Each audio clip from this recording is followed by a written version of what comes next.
Naasir Official Channel kala soco barnaamijyo caafimaad oo xiiso badan toddobaadkiiba hal mar.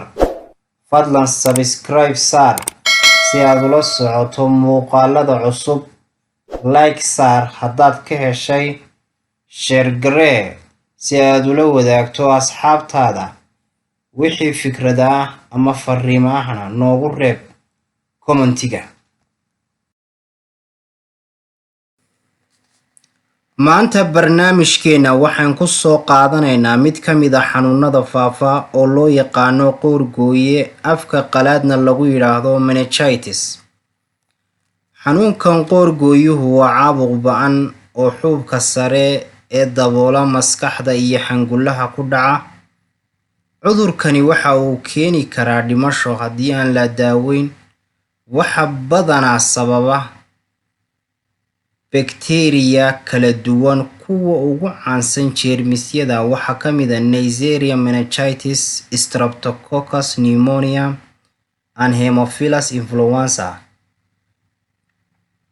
Calaamadaha ama astaamaha lagu garan karo xanuunkan waxaynu u kala qaadaynaa laba marxaladood: ilmaha markaa dhasha, carruurta da'doodu ka weyn tahay bisha, iyo dadka waaweyn. Calaamadaha ilmaha dhasha. Calaamadaha lagu arki karo waxaa ka mid ah calaamaduhu kuwo mugdi ku jira oo aan muuqan ayay noqon karaan: naaska uu nuugi kari waayo, matag isdaba jooga, xumaddu inaanu yeelan ayaa dhici karta, nasintoo soo foocda ayaa goor dambe ku imaan karta, calaamado shoog muujinaya. Carruurta da'doodu ka weyn tahay bisha iyo dadka waaweyn. Calaamadaha lagu arki karo waxaa ka mid ah xumad badan, gariir, madax xanuun iyo matag, qoortoo adkaata, boodyo xanuun marka qoorta lasoo laabo, wax kala garan waa, inuu qofku waxba kala garan waayo. Qoorta iyo dhabarka waxaa laga yaabaa inay tigtigmaan. Qofka oo dhibsada iftiinka xoogga leh.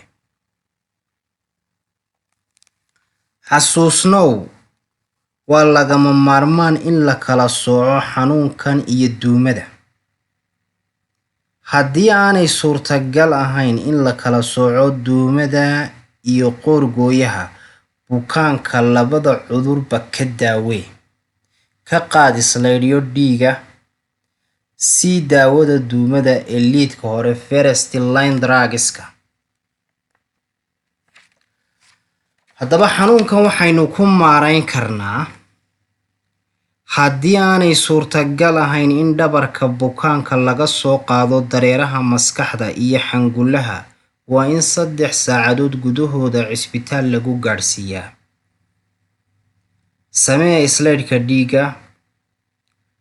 Sii doos keliya oo daawada duumada ee liidka hore.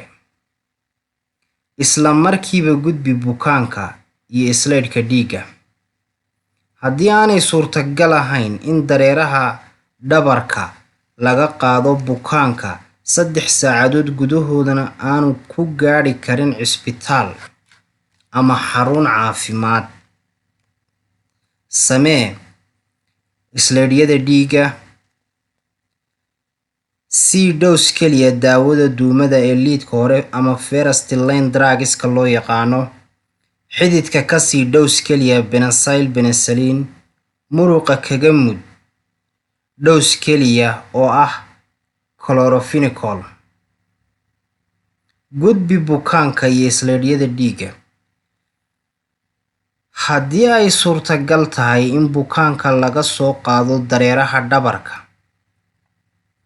hase yeeshee aan 3 saacadood gudahooda cisbitaal lagu gaadhsiin karayn, ka qaad dareeraha dhabarka si aan daahis lahayn. Samee islidka dhiiga. Sii doos keliya daawada duumada ee liidka hore ee loo yaqaano first line drugska. Xididka ka sii doos keliya penicillin. Muruqa kaga mud dhows keliya oo ah chloramphenicol. Gudbi bukaanka oo aad raaciso isleedyada dhiigga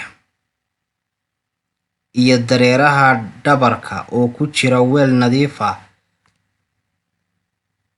Dhowska daawooyinka laga siinayo chloramphenicol oo muruqa lagaga mudo.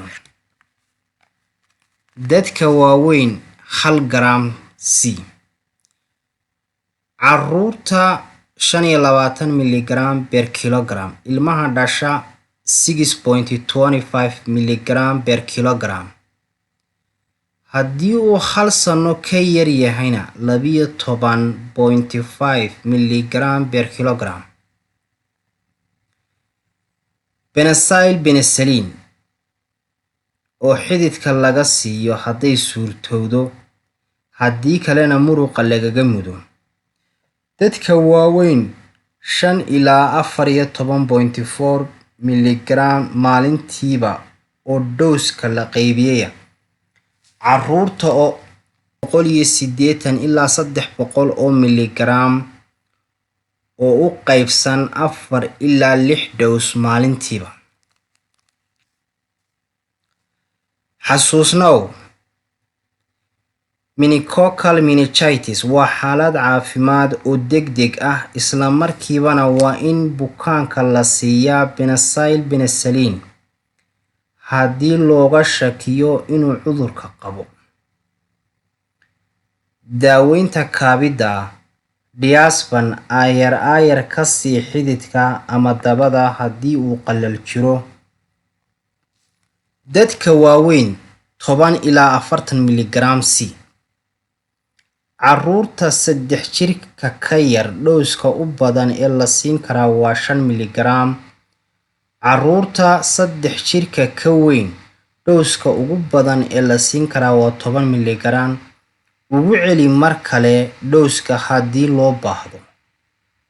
Si xumad jabin sida aspirin ama paracetamol.